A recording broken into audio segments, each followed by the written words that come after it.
تازه جوانی نونور و لوس بود، پیشه او دزدی ناموس بود. هر شب و هر روز به شوقی عجیب بود به دنبال زنان نجیب. حرص ببینید که زن نیز داشت، باز به زنها نظری هیز داشت.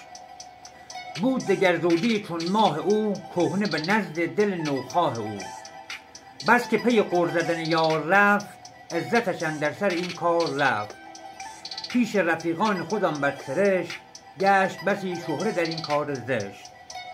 تا که شبی در گذر از سیر و گشت، با زن و با خواهر خود می گذشت.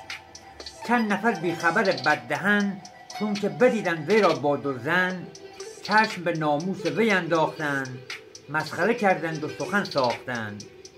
گفت حریفی ز ره مکر و شید، بی شرف امروز دوتا کرده صید. دومی از شدت رشک و حسد، گفت یکی زین دو به ما میرسد. سومی افتاد جلو که ای پسر، دست مرا نیز بگیر و ببر. بس که جوان سرخ شد و لب گزید، بیشتر از پیش مزخرف شنید. بس که خجالت بکشید از زنش، غرق عرق گشت تمام تنش. گفت کافرم از این سپس، سر بنهم در پی ناموس کس. چشم به ناموس خلایق ببند، تا که به ناموس تو ناید گزند.